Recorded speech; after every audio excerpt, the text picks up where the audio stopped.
And NBC News correspondent Matt Bradley, and Jamil Jaffer, founder and executive director of National Security Institute. He previously served as chief counsel and senior advisor to the Senate Foreign Relations Committee and senior counsel to the House Intel Committee as well. Hey, Matt, let me just start with you on this one and take us through exactly what we heard from President Putin over the last hour or so when it comes to his intentions moving forward in Ukraine.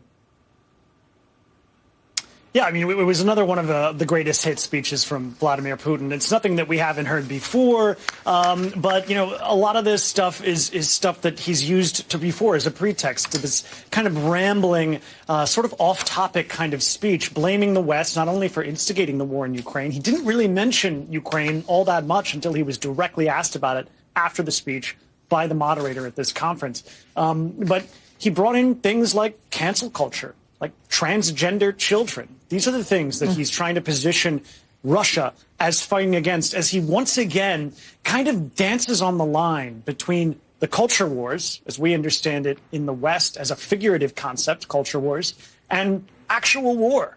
He's trying to say that the Russian fight against Ukraine is a fight against all of the West, and not just the West, but the elites of the West. And again, this was looking more like a sop to right-wing figures in the U.S. trying to say that joining with Putin, or at least not joining with Ukraine, not supporting the Ukrainian war effort, is making strides towards halting what he sees as Western decadence, as cosmopolitanism, as, you know, the sort of elite thinking that sees homosexuality as an okay thing, that pulls children from their parents. These are the kind of rhetoric that he's used, and he's used it more and more often, rather tellingly, as his soldiers have had to retreat from the battlefield here in Ukraine. So it is a sign, kind of some of the desperation. Another sign of that desperation, and I think if you look behind me, Yasmin, you'll kind of see it. Yeah. He's been attacking electricity infrastructure here. And that's why there's just a lot of darkness all around me. Jamil, let's talk about this, because it seems as if, to me, in hearing what Russian President Vladimir Putin is actually saying, is that he is trying to distract from what is actually happening on the ground there in Ukraine and reinvigorate any type of support that he feels as if he's lost domestically inside Russia, and distract away from the reality of what we know, the international community watching this unfold, which is Russia is losing. That's exactly right, Yasmin. I think Matt is correct when he says that what Vladimir Putin is trying to do is to take the public away, his own public, away from what's happening there on the ground. As Matt pointed out, he only answered and spoke about Ukraine and the deaths in Ukraine in response to a specific question about the deaths of Russian soldiers. He did admit that he's saddened by them, but he then turns to blame and says this is the West's fault. It's because the West pushed Ukraine. It's because they were pushing forward. They've been funding the war effort. Of course, this is a war, Yasmin, that he started. It's a war that he has brought against civilian populations there in Ukraine, going after the energy infrastructure, going after schools, going after apartment buildings and the like. And this is a war that, frankly, Ukraine is succeeding at, in part because of support from the West of the United States, but also because of their own courage and their own determination to not let Vladimir Putin and the Russian forces keep that eastern part of Ukraine that they want, much less move towards Kyiv.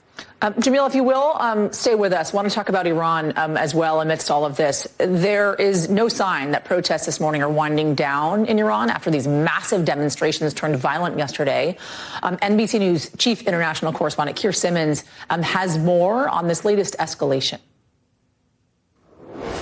Hey there, good day to you. And we're just getting more incredibly impactful images out of Iran today. In the city of Mahabad in northwestern Iran, protesters apparently targeting buildings, throwing stones. There seems to be tear gas once again on those streets. Those videos posted by a Kurdish rights group that says that a number of government buildings have been taken over, and that all of this today surrounds the funeral of a man who was shot dead during the protests yesterday. A powerful image seen around the world. A young woman not wearing a headscarf stands on the roof of a car, hands in the air, as crowds attempt to reach the grave of Mahsa Amini. And near the cemetery, this video from an independent Kurdish human rights organization captioned, "The resistance is glorious." Huge numbers across Iran determined to mourn and to protest the death of the 22-year-old. Marking 40 days after she died in the hospital, the morality police targeting her for allegedly violating the country's strict clothing code. In the capital, Tehran, clashes with the security forces and the sound of gunfire. In Mahsa's hometown, they shouted, "Women, life, freedom. And these demonstrators daring to chant, freedom, freedom, enough of the despotism. Then images like this one, smoke rising, told of another violent crackdown there. Reports say live rounds were used and tear gas.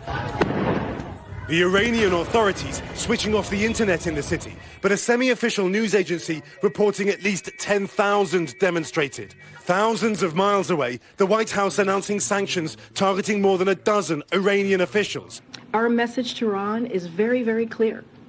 Stop killing your people and stop sending weapons to Russia to kill Ukrainians. A dramatic change from earlier this year when the Biden administration was trying to negotiate a nuclear deal with Iran. But this morning, there is no sign of compromise in Tehran and no backing down by these young female protesters and the many men out on the streets in support.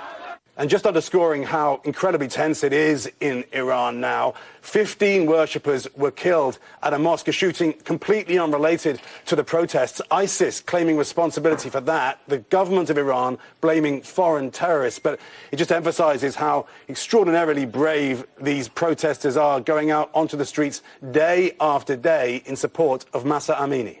They certainly are. Keir Simmons, thank you for that. Jamil Jaffer, back with me now as we take a look, Jamil, as to what's happening on the ground there in Iran. You listened to the fact that there are now new sanctions leveled against the Iranian government. They have not worked before. You see the incredible motivation, the bravery of these Iranian people day in and day out, 40 days since the killing of Mahsa Amini. What else does the global community need to be doing to support these Iranian protesters? Well, it's a great question, Yasmin. I think one of the biggest challenges is, as you point out correctly, we have seen repeatedly sanctions on Iranian senior officials don't work. They can help put pressure on them, but they aren't going to fundamentally change that policy of that country. What we need to do now is be very clearly in support of the protesters. We need to provide them as much funding as possible. If that means getting capabilities into Iran, so be it. The Israelis have obviously very active operations in Iran. The United States and Western allies need to go in there and be supporting these protesters directly and helping protect them, frankly, from the attacks that have been taking place against them. We've seen 180 people already killed since these protests began. 40 days is an important day following the death of somebody in both the Muslim and the Eastern Orthodox tradition. That's what these protests are about. You have certainly heard communications from inside Iran. I have, especially on my own social media, talking about the fact that they feel as if the U.S. media is not putting enough spotlight on what is happening there, especially when you see what these men and women are doing every day, putting themselves in the line of fire. How important do you think it is for us to continue to cover this story, and do you actually see this making a difference when it comes to the government of Iran? You know, it's really hard to know whether it will make an impactful difference. And the reason I say that is the coverage needs to continue. It's important that the story of these women and the people supporting them be told, and the brutality of the Iranian regime be told to the American public and the public in the West. The problem is, of course, that telling that story doesn't do the whole part of it. What we really need to do is the government, the U.S. government, our allies in Europe need to be out there and actively supporting these protesters, providing them capabilities, providing them internet access. But it goes beyond just internet access, right? We need a much larger approach to helping these protesters effectuate their very valid, legitimate claims and arguments against the Iranian government. Which it seems so far they have been apprehensive to do so. But of course, this is a developing story. Jamil Jaffer, for now, thank you. Great to talk to you.